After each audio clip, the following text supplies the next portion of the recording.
Hello नमस्कार साथियों, example 91 में आप सभी का स्वागत है दोस्तों। चलिए आज हम लोग यूटेरिया का सेट नंबर 9 करने जा रहे हैं दोस्तों। जिन भाई बहन पीछे वाला टेस्ट सीरीज नहीं देखेंगे वो टेस्ट सीरीज देखिए, और जिनको टेस्ट सीरीज देखने में अच्छा नहीं ठीक लग रहा तो वो जाके प्लेलिस्ट एग्जाम्पल 91 पर जाइए टेलीग्राम पे, और वहाँ से टेलीग्राम से एग्जाम्पल 91 सर्च करके ज्वाइन हो जाइए। वहाँ से PDF प्राप्त कीजिए और उसको बनाइए दोस्तों। उसके साथ डिस्कशन और आंसर की समेत दिया जा रहा, और अपनी तैयारी को धारदार बनाइए। और अगर आप सेट नहीं बना पा रहे हैं तो आप दोस्तों वीडियो को 1 से 2 बार ज़रूर से ज़रूर अवश्य देखिए, जिससे आपको पता चलेगा कि आपकी कमजोरी कहाँ है और कितना आप नंबर ला पा रहे हैं। और उससे आपको लगेगा हाँ मेरी तैयारी ठीक है या नहीं है, उससे आपको पता चल जाएगा दोस्तों। चलिए हम स्टार्ट करते हैं वीडियो को दोस्तों। वीडियो अच्छा लगे दोस्तों वीडियो को अपने दोस्तों के बीच शेयर कीजिए और चैनल को सब्सक्राइब करने को कहिए। वीडियो अच्छा लगे तो दोस्तों, और नहीं लगे तो मत कीजिए दोस्तों, लेकिन पढ़िए जरूर दोस्तों। पढ़ना एकदम आवश्यक है दोस्तों। अगर बिहार दौरा लेना है दोस्तों तो अभी से मन तन धन से लग जाइए। आपका देखिए 21,000 बिहार पुलिस देने जा रहा है, उसके साथ बिहार दौरा भी अगला मंथ आएगा जरूर दोस्तों, 100% श्योर रहिएगा। चलिए हम लोग स्टार्ट करते हैं दोस्तों।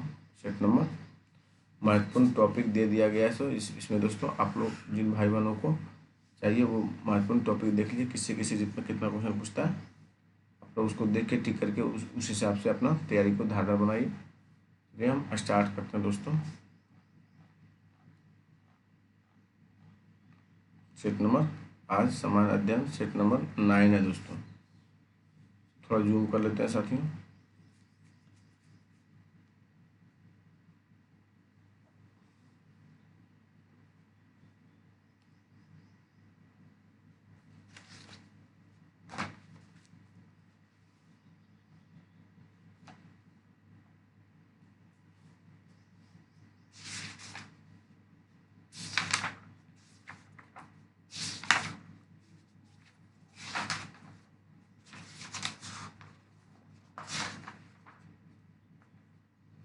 चलिए दोस्तों, क्वेश्चन नंबर आपका 1 है दोस्तों। हड़प्पा काल का इसमें से कौन सा नगर 3 भागों में विभाजित था दोस्तों? आप सभी दोस्तों जान रहे होंगे कौन सा नगर विभाजित था दोस्तों। ऑप्शन नंबर डी आपका होगा धौलावीरा विभाजित नहीं था दोस्तों। यह गुजरात राज्य के कच्छ जिले में स्थित है। हड़प्पा काल का धौलावीरा नगर 3 भागों में विभाजित था। यहाँ के निवासी एक उन्नत जल प्रबंधन व्यवस्था से परिचित थे दोस्तों। चलिए क्वेश्चन नंबर 2 की ओर हम लोग बढ़ते हैं दोस्तों। क्वेश्चन नंबर 2 देखते हैं दोस्तों। देखिए क्वेश्चन नंबर 2 क्या बोला, निम्नलिखित में कौन सही सम्मिलित है दोस्तों। इसमें दोस्तों आपका नासिक अभिलेख गौतमी बालश्री ये सही है दोस्तों, आपका ए भी सम्मिलित है। जूनागढ़ अभिलेख रुद्र दामन दोस्तों ये भी आपका सही है। ऐहोल अभिलेख पुलकेशिन द्वितीय ये भी आपका सही है दोस्तों, इसलिए ऑप्शन नंबर डी लेगा, तीनों सही है दोस्तों। हम लोग क्वेश्चन नंबर 3 की ओर बढ़ते हैं साथियों। तृतीय बौद्ध संगीति का आयोजन किसके अध्यक्ष में संपन्न हुआ था दोस्तों? ये आपका दोस्तों मेघलीपुत्र तीस के संपन्न में संपन्न हुआ था दोस्तों। तृतीय बौद्ध संगीति जो संपन्न हुआ दोस्तों अशोक के शासनकाल में हुआ था दोस्तों, और आपका साथियों उस समय की अध्यक्षता मेघलीपुत्र तीस कर रहे थे दोस्तों। और कनिष्क में देखिए, कनिष्क के समय जो चतुर्थ बौद्ध संगीति हो रहा था दोस्तों, उस समय आपका वसुमित्र थे दोस्तों, अध्यक्षता उनका सवाकामी कर रहे थे, और इसमें दोस्तों अशोक कर रहे थे तृतीय में। चलिए क्वेश्चन नंबर 4 चलते हैं। सिकंदर के सबसे संबंध में कौन सा तंत्र सही थे दोस्तों? देखिए सिकंदर के संबंध में दोस्तों इसका जन्म 356 ईसा पूर्व में हुआ था, ये 1 नंबर आपका सही है दोस्तों। फिर इन्होंने भारत विजय अभियान 326 ईसा पूर्व के प्रारंभ में किया था, ये भी आपका सही है। सिकंदर की मृत्यु 323 ईसा पूर्व में बेबीलोन में हुआ दोस्तों, आपका थर्ड भी सही है दोस्तों। 1 2 तीनों सही है दोस्तों, इसलिए ऑप्शन नंबर आपका सी लेगा साथियों। चलिए हम लोग आगे की ओर बढ़ते हैं। क्वेश्चन नंबर 5 देखते हैं। 5 में बोला दोस्तों पहली बार भारत पर आक्रमण करने वाला मुस्लिम कौन था? पहली बार जो भारत पर आक्रमण करने वाला मुस्लिम था दोस्तों वो आपका मोहम्मद बिन कासिम था दोस्तों। ये कब आक्रमण किया था दोस्तों? ऑप्शन नंबर सी लेगा। ये दोस्तों आपका 712 ईस्वी में आक्रमण किया था दोस्तों। और कहाँ पे किया था? ये भी याद रखिए। मोहम्मद बिन कासिम के नेतृत्व में पहला मुस्लिम आक्रमण 712 ईस्वी में हुआ दोस्तों। इनमें कठिन संघर्ष के बाद सिंध के शासक दाहिर को पराजित करने में सफल हुए और सिंध तथा मुल्तान को जीत लिया। प्रसिद्ध ग्रंथ चचनामा से अरबों द्वारा सिंध विजय की जानकारी मिलती है दोस्तों। किससे मिलती है? चचनामा से दोस्तों। क्वेश्चन नंबर 6 देखिए दोस्तों, निम्नलिखित में कौन दिल्ली सल्तनत के इतिहास का लेखक नहीं था दोस्तों? नहीं पे ध्यान दीजिएगा आप लोग। देखिए, तो दिल्ली सल्तनत के इतिहास का जो लेखक नहीं था वो अब्बास खां शेरवानी नहीं थे दोस्तों, क्योंकि अब्बास खां शेरवानी जो थे दोस्तों, ये शेरशाह सूरी का इतिहास लिखे थे दोस्तों। कौन किसका इतिहास लिखे थे? शेरशाह सूरी का दोस्तों। चलिए हम लोग आगे बढ़ते हैं दोस्तों। क्वेश्चन नंबर 7 चलते हैं। किसने अकबर की धार्मिक नीति की आलोचना की थी दोस्तों? किया था। तो अकबर की धार्मिक नीति की आलोचना दोस्तों बदायूं ने किया था। किसने किया दोस्तों? बदायूं, जिसे दीन इलाही। देखिए दोस्तों, अब्दुल कादिर बदायूं अकबर की धार्मिक नीति का आलोचक था, जबकि विसेंट स्मिथ के अनुसार दीन इलाही अकबर के भूल का स्मारक था और बुद्धिमानी नहीं था दोस्तों। चलिए हम आगे बढ़ते हैं क्वेश्चन नंबर 8 की ओर दोस्तों।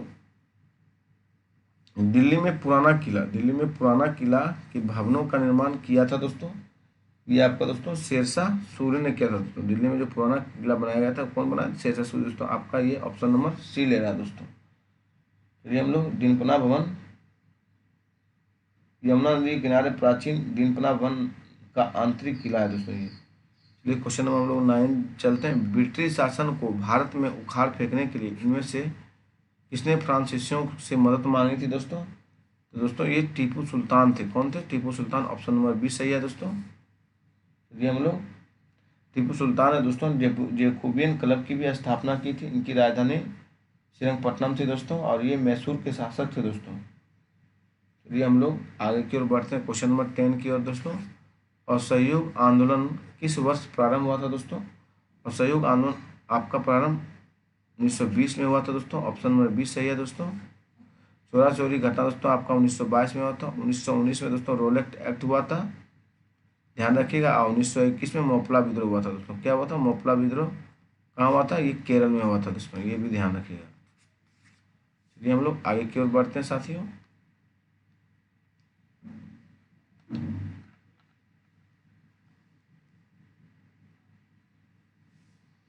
क्वेश्चन नंबर 11 देखिए दोस्तों। बंग भंग विरोधी आंदोलन का प्रारंभ किस तिथि से हुआ था दोस्तों? बंग भंग विरोधी आंदोलन का प्रारंभ किस तिथि से हुआ?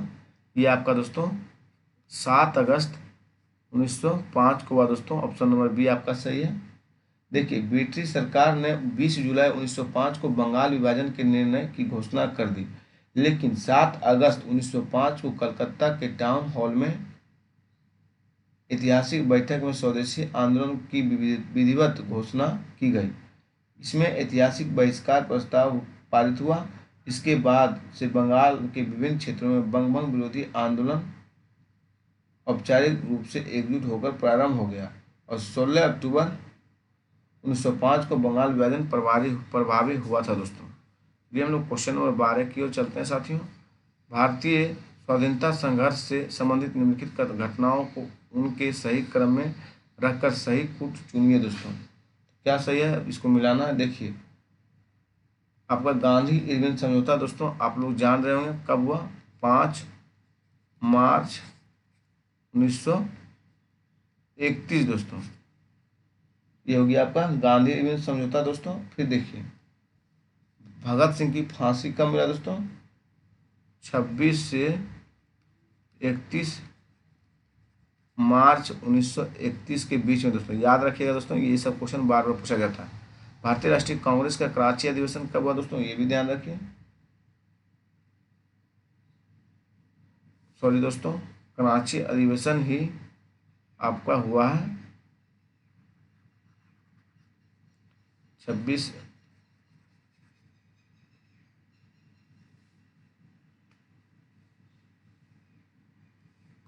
देखिए, भगत सिंह को जो फांसी हुआ था दोस्तों, ये आपका 23 मार्च 1931 को हुआ था। और भारतीय राष्ट्रीय कांग्रेस का कराची अधिवेशन आपका दोस्तों 26 से 31 मार्च के बीच 1931 में हुआ था ये भी दोस्तों। और द्वितीय गोलमेज सम्मेलन साथियों, द्वितीय गोलमेज सम्मेलन आपका 7 सितंबर 1931 में हुआ था दोस्तों। याद रखिएगा, कन्फेस्ट करने की कोशिश कीजिए इसको दोस्तों। ये सब क्वेश्चन बार बार आपको रिपीटेशन करने को मिलता है दोस्तों, बार बार हर एक सेट में आपको 1-2 सेट बाद मिल जाएगा फिर दोस्तों ये क्वेश्चन, इसलिए ऑप्शन नंबर सी आपका होगा दोस्तों। क्वेश्चन नंबर 13 देखिए दोस्तों, भारतीय संविधान सभा में कुल कितने महिला सदस्य थे? आप साथी लोग जान रहे हैं 15 सदस्य महिला सदस्य दोस्तों, इसलिए ऑप्शन नंबर आपका सी सही है। क्वेश्चन नंबर 14 देखिए, भारतीय संविधान में कौन सा अनुच्छेद मानव के क्रय विक्रय तथा बेगार मजदूरी कराने पर प्रतिबंध लगाता है दोस्तों? ये आपका अनुच्छेद 23 लगाता है। ऑप्शन नंबर सी है सही दोस्तों, ऑप्शन नंबर ए है सही दोस्तों। इसे ही हम लोग बलात् श्रम भी कहते हैं दोस्तों। चलिए हम लोग आगे हम बढ़ते हैं क्वेश्चन नंबर 5 के दोस्तों। कौन सा कथन गलत है? तो गलत है अनुच्छेद 61 राष्ट्रपति महाभियोग की प्रक्रिया का वर्णन, ये सही है आपका दोस्तों। गलत पूछा गया, ये ध्यान दीजिएगा। महाभियोग प्रस्ताव संसद के किसी भी सदन में प्रस्तुत किया जा सकता है, ये भी सही है आपका। महाभियोग जिस सदन द्वारा लगाया जाता है उस सदन का 1/4 सदस्यों का हस्ताक्षर होना चाहिए दोस्तों, ये भी आपका सही है दोस्तों। लेकिन राष्ट्रीय सुरक्षा के उल्लंघन के लिए महाभियोग चलाया जा सकता है, ये गलत है दोस्तों, ये आपका गलत है। राष्ट्रपति पर राष्ट्रीय सुरक्षा के लिए उल्लंघन के लिए महाभियोग नहीं चलाया जा सकता दोस्तों, क्योंकि देखिए राष्ट्रपति पद का उल्लेख भारतीय संविधान के अनुच्छेद 52 में किया गया। राष्ट्रपति महाभियोग अनुच्छेद 61 के तहत राष्ट्रपति द्वारा संविधान के प्रावधानों का उल्लंघन पर संसद के किसी भी सदन द्वारा लाया जा सकता है, लेकिन इसके लिए आवश्यक है कि राष्ट्रपति को 14 दिन पूर्व लिखित सूचना दी जाए जिस पर वह इस सदन का 1/4 सदस्यों के हस्ताक्षर हो। चलिए हम लोग आगे बढ़ते हैं दोस्तों। क्वेश्चन नंबर 16 देखते हैं, भारतीय संसद में मंत्रिमंडल के विरुद्ध अविश्वास प्रस्ताव पेश करने के लिए न्यूनतम 10 सांसदों के समर्थन की आवश्यकता होती है दोस्तों। ये आप भाई बहनों जान रहे होंगे, 50 सदस्यों की न्यूनतम सदस्यों की समर्थन आवश्यक है दोस्तों, इसलिए ऑप्शन आपका सी है सही दोस्तों। चलिए हम लोग क्वेश्चन नंबर 17 चलते हैं। निम्नलिखित राज्यों में किस राज्य में राज्यसभा सीटों की संख्या समान है दोस्तों? तो आपका बिहार और पश्चिम बंगाल में दोस्तों राज्यसभा सीटों की संख्या समान है दोस्तों। देखिए आपका तमिलनाडु में दोस्तों कितना सीट है ये भी याद रखिए, 18 सीट है राज्यसभा की दोस्तों। और कर्नाटक में आपका दोस्तों 12 सीट है। अब बिहार में आपका कितना है? बिहार में दोस्तों, बिहार में आपका 16 सीट है। और पश्चिम बंगाल में भी दोस्तों 16 सीट है। आपका उड़ीसा में दोस्तों 10 सीट है। और गुजरात में दोस्तों आपका 11 सीट है। और छत्तीसगढ़ में देखिए दोस्तों, छत्तीसगढ़ में आपका 5 सीट है। हिमाचल प्रदेश में आपका 3 सीट है दोस्तों, इसको याद रखिएगा दोस्तों। चलिए हम लोग आगे बढ़ते हैं। क्वेश्चन नंबर 18 की ओर चलते हैं हम लोग दोस्तों। निम्नलिखित में से किस लोकसभा अध्यक्ष का कुल कार्यकाल सर्वाधिक रहा दोस्तों? तो बलराम जाखड़ का रहा दोस्तों। बलराम जाखड़ जो थे उनका लोकसभा अध्यक्ष का कार्यकाल सबसे सर्वाधिक रहा दोस्तों। ये 22 जनवरी 1980 को से लेकर 19 दिसंबर 1989 तक अध्यक्ष के रूप में पीठासीन रहे। उन्होंने 7वीं और 8वीं लोकसभा के दौरान लोकसभा की अध्यक्षता की दोस्तों। चलिए क्वेश्चन नंबर 9 चलते हैं हम लोग। इनमें से कौन सा भारत में पंचायती राज के त्रिस्तरीय प्रणाली में एक स्तर नहीं है दोस्तों? आप लोग जान रहे हैं कौन सा नहीं है? नगर परिषद जो स्तर है आपका पंचायती राज त्रिस्तरीय व्यवस्था में नहीं है दोस्तों। आपका पंचायत, ग्राम पंचायत है, पंचायती समिति है और जिला परिषद है दोस्तों, जो है उसको भी ध्यान रखिए। क्वेश्चन नंबर 20 देखते हैं। चलिए साथियों हम लोग, भारत सरकार का प्रथम विधि अधिकारी कौन होता है दोस्तों? ये आपका महान्यायवादी होता है। कौन होता है भारत सरकार का प्रथम विधि अधिकारी दोस्तों? महान्यायवादी होता है। चलिए हम लोग आगे बढ़ते हैं। भारतीय संविधान के अनुच्छेद 76 में भारत के महान्यायवादी अटॉर्नी जनरल ऑफ इंडिया का उल्लेख किया गया। यह भारत सरकार का प्रथम विधि अधिकारी होता है। यह राष्ट्रपति के प्रसाद प्रयत्न पद धारण करता है दोस्तों। ऑप्शन नंबर 21 देखिए, भारत के मुख्य निर्वाचन आयुक्त की नियुक्त कौन करता है दोस्तों? भारत के मुख्य निर्वाचन आयुक्त की नियुक्त कौन करता है? ये आपका राष्ट्रपति करता है दोस्तों। ऑप्शन नंबर बी, कौन करता है? राष्ट्रपति दोस्तों। संविधान के भाग 15 में अनुच्छेद 324 से 329 तक निर्वाचन संबंधी प्रावधान किए गए हैं। निर्वाचन आयोग में एक मुख्य निर्वाचन आयुक्त तथा अन्य निर्वाचन आयुक्त वर्तमान में दो होते हैं होते हैं जिनकी नियुक्ति राष्ट्रपति द्वारा की जाती है दोस्तों। 22 देखिए, जिन संविधान संशोधन द्वारा राज्य लोक सेवा आयोग की सदस्यों की सेवा मुक्ति की आयु सीमा 60 से बढ़ाकर 62 वर्ष कर दी गई, वो क्या है दोस्तों? 41वां संविधान संशोधन है दोस्तों। अनुच्छेद 41वां संविधान संशोधन के दोस्तों राज्य लोक सेवा आयोग की उम्र सीमा बढ़ाकर 60 से 62 कर दी गई दोस्तों। और अधिकतम सीमा लोक सेवा आयोग सदस्यों के सेवानिवृत्त की अधिकतम सीमा 65 वर्ष है दोस्तों। इसलिए ऑप्शन नंबर सी लेगा दोस्तों। चलिए हम लोग 23 देखते हैं। उस्ताद जाकिर हुसैन का संबंध किस वाद्य यंत्र से है दोस्तों? ये आपका तबला से है दोस्तों। किससे? ऑप्शन नंबर बी सही होगा, तबला से है दोस्तों। और सितार से देखिए दोस्तों आपका पंडित रविशंकर का है। अस्तरूद से आपका दोस्तों अमजद अली खान का है। और बांसुरी से हरिप्रसाद चौरसिया का है दोस्तों। किसका है? हरिप्रसाद चौरसिया। चलिए क्वेश्चन नंबर 24 देखते हैं। अंतर्राष्ट्रीय और सौर गठबंधन का प्रथम शिखर सम्मेलन निम्नलिखित में किस शहर में हुआ था दोस्तों? ये आपका नई दिल्ली में हुआ था। कहाँ हुआ दोस्तों? नई दिल्ली में। चलिए हम लोग आगे बढ़ते हैं। क्वेश्चन नंबर 25 देखते हैं। विश्व का प्रथम पूर्ण रूप से सौर ऊर्जा से संचालित अंतर्राष्ट्रीय हवाई पत्तन स्थित है दोस्तों। यह आपको कहाँ स्थित है? कोची में स्थित है दोस्तों। चलिए हम लोग क्वेश्चन नंबर 26 देखते हैं। भारत के निम्नलिखित क्षेत्रों में से किसने भूतापीय ऊर्जा स्रोत नहीं पाए गए थे दोस्तों? ये आपका गंगा डेल्टा नहीं पाए गए। ऑप्शन नंबर बी दोस्तों। क्वेश्चन नंबर 27 देखिए। निम्नलिखित में कौन सा जैव अपघटनीय प्रदूषक है दोस्तों? ये आपका सीवेज जो है दोस्तों जैव उर्वरक अपघटनीय प्रदूषक है दोस्तों। क्वेश्चन नंबर 28 ले लिए। निम्नलिखित में कौन द्वितीय प्रदूषक है दोस्तों? द्वितीय प्रदूषक जो है दोस्तों वे अस्मोग है। कौन है दोस्तों? अस्मोग। देखिए वे वायु प्रदूषक जो प्रदूषक स्रोत से सीधे वायु में मिलते हैं प्राथमिक प्रदूषक कहलाते हैं। CO, CO2, SO2 इत्यादि। जबकि ऐसे वायु प्रदूषक जो प्राथमिक वायु प्रदूषकों तथा साधारण वातावरणीय पदार्थों से क्रिया के फलस्वरूप उत्पन्न होते हैं द्वितीय प्रदूषक के नाम से जाने जाते हैं, जैसे smog, ozone, fog, acid rain आदि दोस्तों। चलिए हम लोग क्वेश्चन नंबर 29 की ओर बढ़ते हैं साथियों।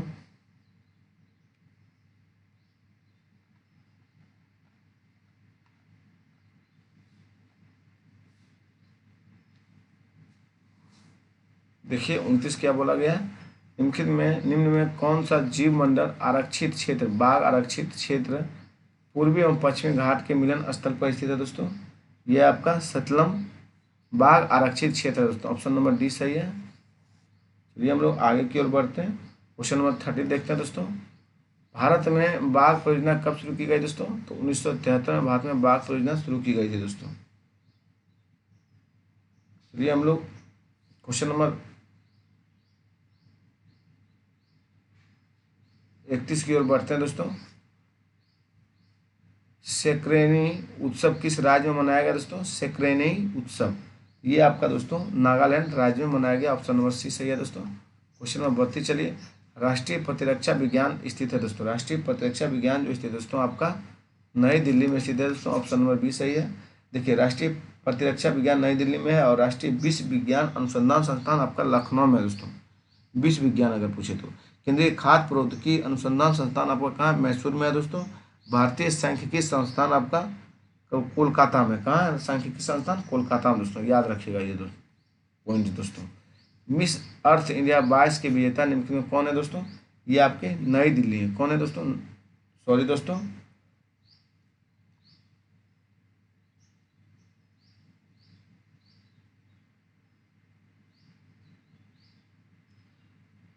वंशिका परमार दोस्तों। मिस अर्थ इंडिया 22 के विजेता निम्नलिखित में कौन है? तो वंशिका परमार है दोस्तों। चलिए हम लोग क्वेश्चन नंबर 34 बढ़ते हैं। यूट्यूब के मुख्य कार्यकारी अधिकारी CEO बने हैं दोस्तों। कौन बने हैं? यूट्यूब के नील मोहन बने दोस्तों। ऑप्शन नंबर ए आपका सही है। कौन बने? नील मोहन दोस्तों।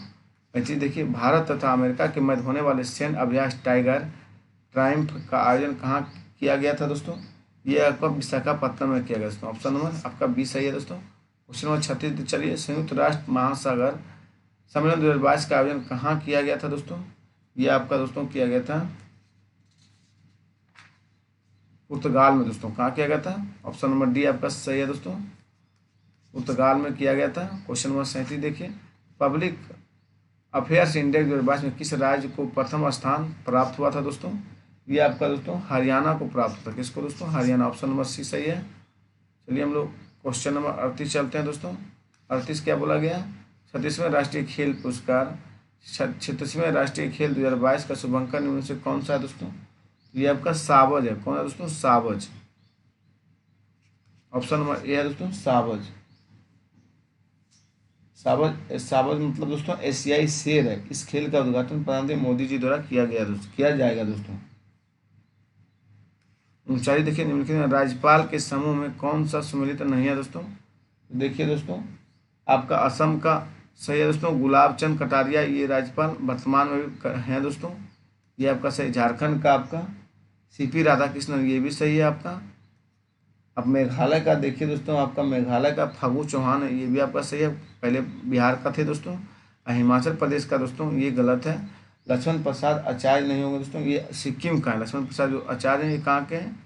अभी सिक्किम के राज्यपाल हैं दोस्तों। लेकिन हिमाचल प्रदेश के जो राज्यपाल हैं शिव प्रसाद शुक्ला हैं दोस्तों। हिमाचल का कौन है? शिव प्रसाद शुक्ला है दोस्तों।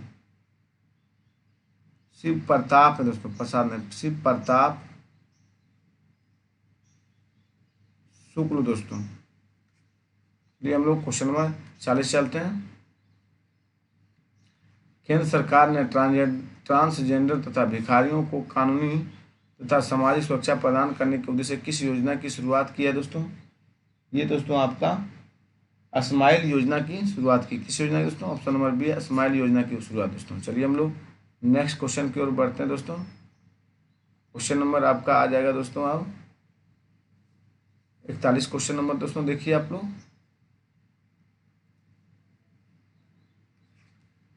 हाल ही में प्रकाशित पुस्तक एम्बेडकर ए लाइफ के लेखक कौन है दोस्तों? ये आपके शशि थरूर है दोस्तों। कौन है? Shashi Tharoor. Option number A है दोस्तों।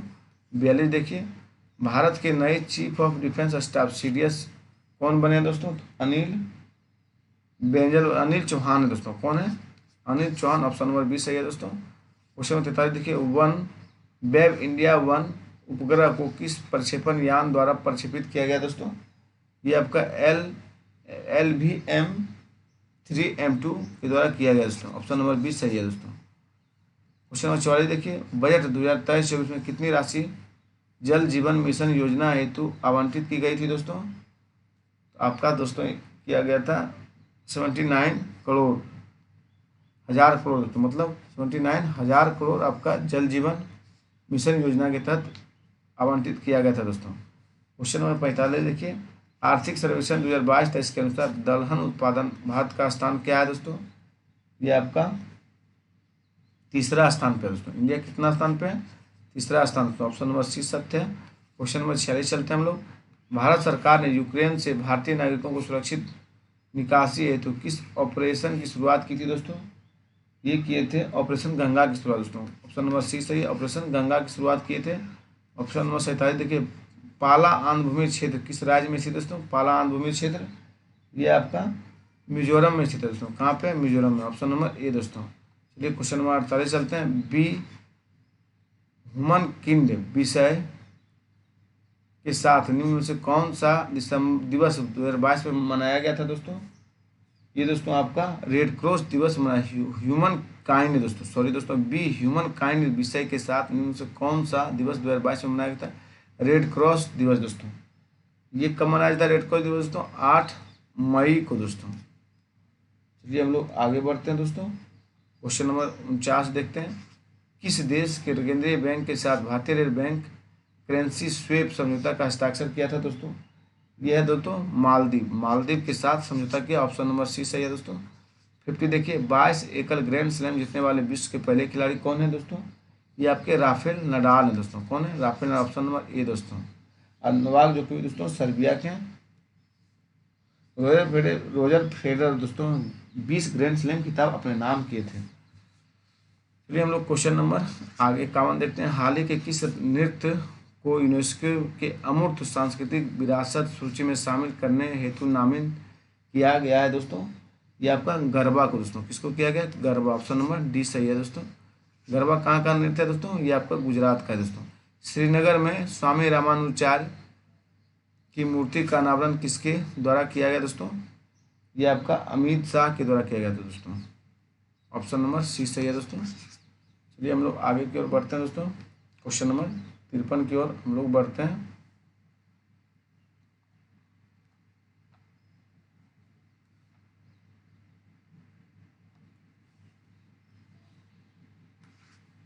हाल ही में एशियन का 11वां सदस्य कौन बना दोस्तों? एशियन का जो 11वां सदस्य बना है वो दोस्तों तोमर लिस्टे बना। ऑप्शन नंबर ए आपका सही है, तोमर लिस्टे दोस्तों। चलिए क्वेश्चन नंबर 54 देखिए। उत्तर प्रदेश सरकार ने किस वर्ष तक मथुरा शहर को शुद्ध शून्य कार्बन उत्सर्जन पर्यटन स्थल बनाने की घोषणा की दोस्तों? तो ये दोस्तों आपका किए थे 2041 तक दोस्तों शून्य कार्बन पर्यटन स्थल बनाने की घोषणा की गई है दोस्तों। चलिए हम लोग क्वेश्चन नंबर 55 चलते हैं। 55 में बोला गया दोस्तों, हाल ही में फिक्की के अध्यक्ष कौन बने दोस्तों? फिक्की के जो अध्यक्ष बने शुभ्रकांत पांडा बने दोस्तों। ऑप्शन नंबर बी आपका सही है। कौन बने? शुभ्रकांत पांडा दोस्तों। चलिए क्वेश्चन नंबर 56 चलते हैं। प्रतिवर्ष किस तिथि को अंतर्राष्ट्रीय गरीबी उन्मूलन दिवस मनाया जाता है दोस्तों? ये आपका 17 अक्टूबर को मनाया जाता है दोस्तों। ऑप्शन नंबर सी आपका सही है। चलिए क्वेश्चन नंबर 57 चलते हैं। हाल ही में इलोवन भट्ट का निधन हो गया। इलाबेन भट्ट का निधन हो गया।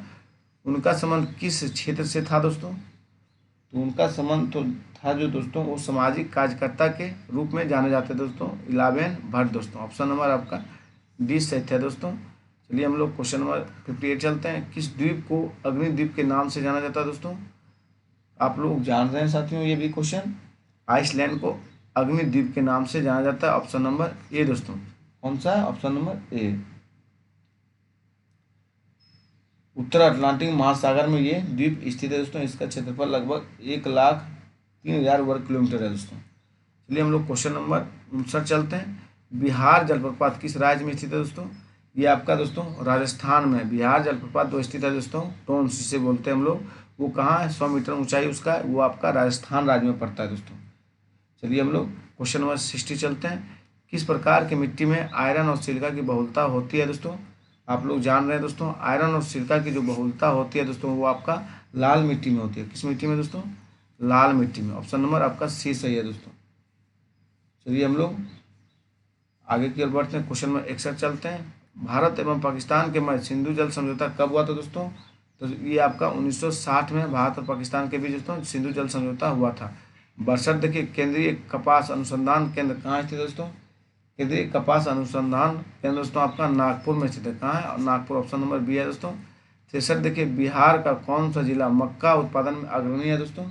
ये आपका कटिहार दोस्तों। Option number A. बिहार में मक्का उत्पादन में अग्रणी राज्य है दोस्तों। 64 देखिए। कोंकण रेलवे ट्रैक पर पहली बार रेल परिचालन कब हुआ था दोस्तों? ये आपका 1938 में हुआ था दोस्तों। 1998 में, 1998 में दोस्तों। ऑप्शन नंबर सी आपका सही है। इसमें इससे लाभान्वित राज्य महाराष्ट्र, गोवा और कर्नाटक थे दोस्तों। क्वेश्चन नंबर 65 देखिए। कोल डैम परियोजना किस राज्य में स्थित है दोस्तों? ये आपका हिमाचल प्रदेश में दोस्तों। ऑप्शन नंबर डी सही है। चलिए हम लोग आगे बढ़ते हैं। क्वेश्चन नंबर 66 की ओर बढ़ते हैं दोस्तों। क्वेश्चन नंबर 66 देखिए क्या बोला गया है।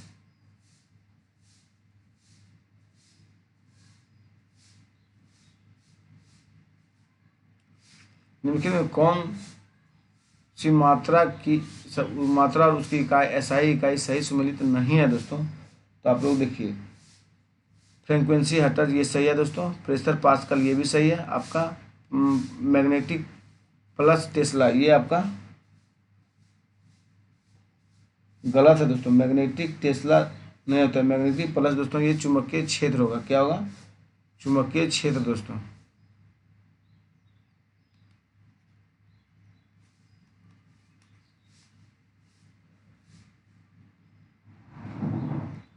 और देखिए उसके बाद इनमें से कोई नहीं दिया गया तो आपका जो गलत है दोस्तों, तो गलत के साथ आपका यही आएगा दोस्तों, ऑप्शन नंबर सी। चलिए हम लोग क्वेश्चन नंबर 67 देखते हैं। निम्नलिखित गतिविधियों में से किसमें स्थितिज ऊर्जा पोटेंशियल एनर्जी और गति ऊर्जा काइनेटिक एनर्जी में परिवर्तित किया गया है दोस्तों। ये आपका एक पेंडुलम का झूलना दोस्तों क्या होगा, एक पेंडुलम का झूलना, ऑप्शन नंबर ए दोस्तों। चलिए हम लोग आगे बढ़ते हैं, क्वेश्चन नंबर 68 देखते हैं दोस्तों। निम्नलिखित में कौन सा भौतिक इकाई एक वस्तु की स्थिर या एक समान गतिशील स्थिति में बदलती है या बदलने का प्रयास करती है दोस्तों? तो ये आपका बल होगा दोस्तों, ऑप्शन नंबर ए है। चलिए उससे बने 69 देखिए। निम्न में से क्या गुरुत्वाकर्षण के सार्वत्रिक नियम से संबंधित है? नहीं है, गुरुत्वाकर्षण के सार्वत्रिक नियम से संबंधित नहीं है दोस्तों। नहीं पे थोड़ा फोकस कीजिएगा आप लोग। तो आपका दोस्तों चंद्रमा और सूर्य के ज्वार दोस्तों नहीं है, ऑप्शन नंबर बी दोस्तों आपका होगा आंसर। चलिए हम लोग क्वेश्चन नंबर 70 देखते हैं। पानी का क्वथनांक बिंदु क्या है दोस्तों? आपका 100 डिग्री सेल्सियस आपका पानी का क्वथनांक है दोस्तों, ऑप्शन नंबर सी आपका सही है। क्वेश्चन नंबर 71 देखिए। निम्नलिखित में से किस विद्युत चुम्बकीय तरंग की तरंगदैर्घ्य सबसे कम होती है दोस्तों? तो सबसे जो कम होती है गामा किरण की विद्युत चुम्बकीय तरंगदैर्घ्य सबसे कम होती है दोस्तों, ऑप्शन नंबर सी आपका सही है। और दीर्घ रेडियो तरंग है दोस्तों। देखिए विद्युत चुम्बकीय तरंगदैर्घ्य घटते क्रम में पहले आएगा दीर्घ रेडियो तरंग है दोस्तों, सबसे ज़्यादा जिसमें होता है, फिर लघु रेडियो तरंग है, फिर अवरक्त विकिरण, फिर दृश्य विकिरण, फिर परावैंगनिक विकिरण, फिर एक्स किरण, तब गामा किरण दोस्तों। सबसे कम जो है गामा किरण है, उससे कम आपका एक्स किरण है, उससे कम आपका परावैंगनी है, उससे कम आपका दृश्य विकिरण, उससे कम अवरक्त विकिरण, उससे कम लघु रेडियो तरंग, उससे कम दीर्घ रेडियो तरंग दोस्तों। सबसे ज़्यादा दीर्घ रेडियो में होता है, सबसे कम तरंगदैर्घ्य गामा किरण की होती है। क्वेश्चन नंबर 72 देखते हैं हम लोग। आभासी और सीधा प्रतिबिंब के लिए दर्पण का आवर्धक कैसा होना चाहिए दोस्तों? ये आपका धनात्मक होना चाहिए दोस्तों, ऑप्शन नंबर बी सही है। 73 देखिए। उद्योग और वाणिज्यिक प्रतिष्ठानों में उपयोग की जाने वाली ऊर्जा को आमतौर पर दर्शाया जाता है दोस्तों, तो किलोवाट घंटा में दर्शाया जाता है दोस्तों, ऑप्शन नंबर ए सही है। 74 देखिए। निम्न कौन सा सुमेलित है? सही सुमेलित पूछा गया दोस्तों। टेलीफोन आपका ग्राहम बेल है, आपका ये सही है दोस्तों। फिर देखिए डायनमो भी आपका सही है, माइकल फ्राइडे के थे डायनमो दोस्तों। चेचक का टीका एडवर्ड जेनर, ये भी सही है दोस्तों, इसलिए ऑप्शन नंबर डी सभी सुमेलित है दोस्तों। ये हम लोग आगे बढ़ते हैं। Question number 75। एक H2O अणु में उपस्थित हाइड्रोजन की प्रतिशत कितनी है दोस्तों? तो ये आपका 11.11% है दोस्तों। चलिए इसको देखिए ऐसे बनाया जाता है, 1:8 आपका हो गया दोस्तों हाइड्रोजन तथा ऑक्सीजन का अनुपात। और पूछा है हाइड्रोजन का अनुपात आपका 1 है दोस्तों, और पानी का अनुपात ऑक्सीजन का 8 है दोस्तों। तो कुल मिला के 9 हुआ, तो 1/9 गुने 100 दोस्तों बना लीजिए दोस्तों, प्रतिशत में इतने आएगा। चलिए हम लोग आगे चलते हैं, क्वेश्चन नंबर 76 की ओर बढ़ते हैं साथियों।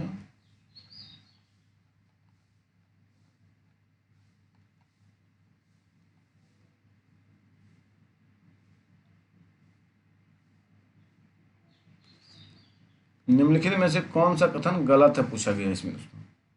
तो गलत जो है दोस्तों आपका अधातुएं धनायन बनाती है, गलत है दोस्तों। अधातुएं धनायन नहीं बनाती, क्योंकि अधातुएं इलेक्ट्रॉन ग्रहण कर ऋणायन बनाती है दोस्तों, ऑप्शन नंबर आपका ए ही गलत है दोस्तों। धनायन नहीं, ये ऋणात्मक बनाती है। कैसी बनाती है? ऋणात्मक दोस्तों। चलिए हम लोग आगे चलते हैं, क्वेश्चन नंबर 77 देखते हैं दोस्तों। परमाणु बल सिद्धांत को किसने प्रतिपादित किया दोस्तों? तो ये आपका किया है हिदेकी युकावा दोस्तों, ऑप्शन नंबर आपका सी सही है दोस्तों।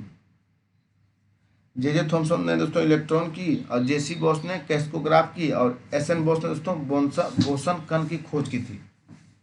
जेसी बॉस किसका किया? बोसन कण की दोस्तों, सॉरी दोस्तों, जेसी बॉस कैस्कोग्राफ का किया था।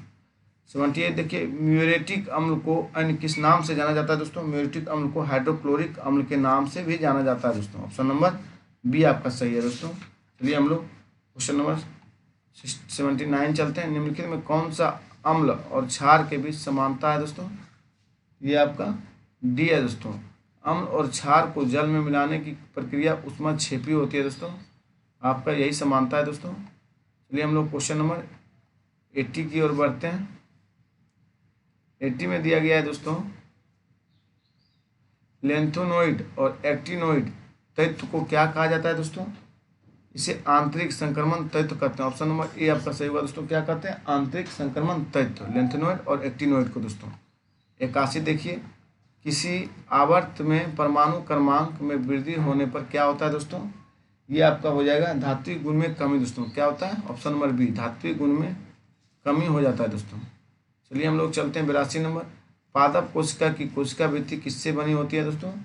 पादप कोशिका की कोशिका भित्ति आपकी फ्रक्टोज से, सॉरी दोस्तों, आपका दोस्तों हो जाएगा पैक्टिन और सेलुलोज की बनी होती है पादप कोशिका की कोशिका भित्ति दोस्तों। ऑप्शन बी और सी होगा दोस्तों। सेलुलोज की काइटिन बनी होती है। 83 देखिए, फलों में मीठेपन के लिए कौन सा शर्करा उत्तरदायी है दोस्तों? फ्रक्टोज आपका उत्तरदायी है फलों में मीठेपन के लिए दोस्तों। सॉरी दोस्तों, आपका फ्रक्टोज डी ऑप्शन लेगा।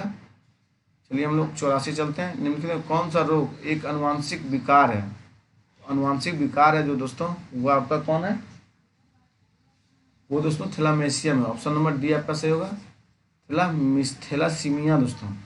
चलिए 85 देखते हैं हम लोग। जीवों के वैज्ञानिक नामकरण की द्विनाम पद्धति किसके द्वारा शुरू की गई थी दोस्तों?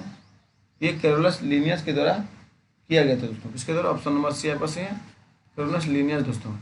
86 देखिए, निम्नलिखित में से किस संघ के सदस्य मुक्त जीवन जीने वाले विशिष्ट समुद्री जीव होते हैं? ये आपका दोस्तों इकाइनो डर्मेटा का होता है दोस्तों। ऑप्शन नंबर सी, इकाइनो डर्मेटा दोस्तों। क्या बोला गया है? किस संघ के सदस्य मुक्त जीवन जीने वाले विशिष्ट समुद्री जीव होते हैं? इकाइनो डर्मेटा दोस्तों। चलिए हम लोग आगे की ओर बढ़ते हैं। क्वेश्चन नंबर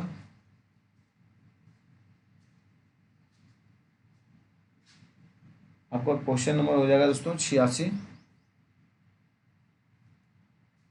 नहीं दोस्तों, 87 है। निम्नलिखित में से कौन सा एंजाइम प्रोटीन और कोपेप्टाइड, प्रोटीन को पेप्टाइड में परिवर्तित करता है?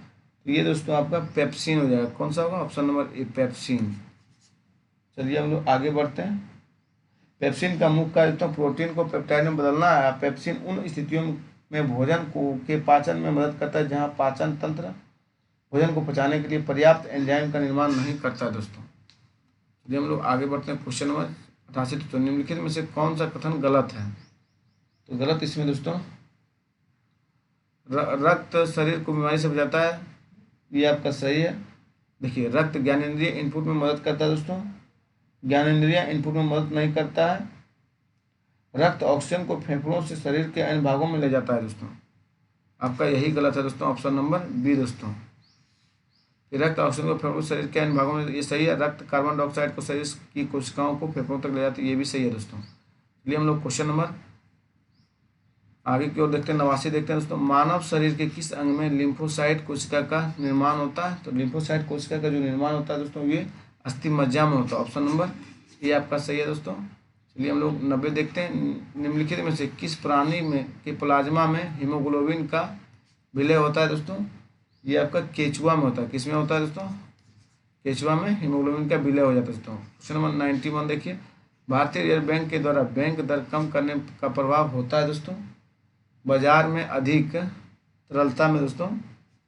बाजार में अधिक तरलता के कारण भारतीय रिजर्व बैंक के द्वारा बैंक दर में कम करने का प्रभाव होता है दोस्तों। ऑप्शन नंबर आपका सी सही है दोस्तों। 92 देखिए दोस्तों। निम्नलिखित में कौन सा फिलिप वक्र द्वारा दर्शाया जाता है दोस्तों? फिलिप वक्र के द्वारा दोस्तों मुद्रास्फीति की दर और बेरोजगारी की दर के बीच विपरीत संबंध होता है दोस्तों। ऑप्शन नंबर ए सही है दोस्तों। चलिए हम लोग आगे बढ़ते हैं। क्वेश्चन नंबर 93 देखते हैं। क्वेश्चन नंबर 93 जो बोल रहा है दोस्तों, वो है अर्थशास्त्र वाणिज्य के संदर्भ में गिल्ड एज्ड बाजार क्या है दोस्तों? गिल्ड एज बाजार जो है दोस्तों आपका सुरक्षित बाजार है। ऑप्शन नंबर ए सत्य है दोस्तों। चलिए हम लोग नेक्स्ट क्वेश्चन की ओर बढ़ते हैं।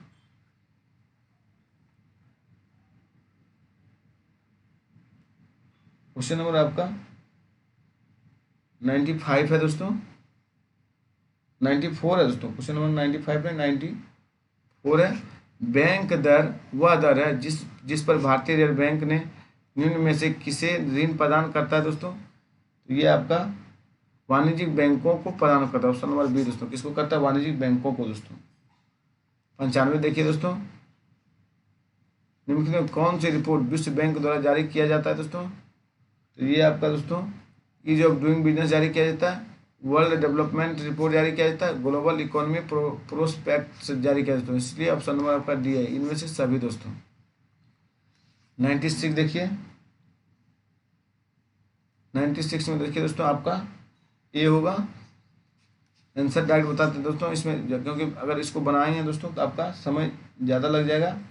देखिए अगर बनाइएगा तो 1950 गुने 30% वृद्धि दोस्तों 130 बटे 25% हानि तो 75 दोस्तों। काट फोड़ लीजिए, आ जाएगा 1950 गुने 130 बटे 75। काट के आप आंसर ले आइए दोस्तों। 97 देखिए, 97 भी आप बी देखिए आपका आंसर होगा, बनाइए अपने से दोस्तों। 98 का जिनसे नहीं बनता वो एग्जाम्पल 90 पर जाइए, एग्जाम्पल 91 टेलीग्राम में सर्च कीजिए, वहाँ से PDF प्राप्त कीजिए, वहाँ से इसको बनाइए दोस्तों। अब वीडियो अच्छा लगता है दोस्तों तो चैनल को सब्सक्राइब कीजिए, अपने दोस्तों को भी शेयर कीजिए। 98 में आपका क्या है 60% सी है दोस्तों। 99 में देखिए आपका क्या है 99 में आपका दोस्तों 7 वर्ष, ऑप्शन नंबर सी सही है। 100 देखिए 100 में क्या है आपका दोस्तों, 100 में आपका डी है दोस्तों 17 है। चलिए दोस्तों वीडियो को समाप्त करते हैं। आपका 100 क्वेश्चन पूरा कर दिया गया है। आप लोग इस वीडियो को 1 से 2 बार अवश्य ही देखिए दोस्तों। और जिन भाई बहनों को वीडियो अच्छा लगता है दोस्तों वो प्लीज़ चैनल को सब्सक्राइब कीजिए, अपने दोस्तों को भी शेयर कीजिए, और नहीं लगता है तो नहीं कीजिए दोस्तों। धन्यवाद दोस्तों।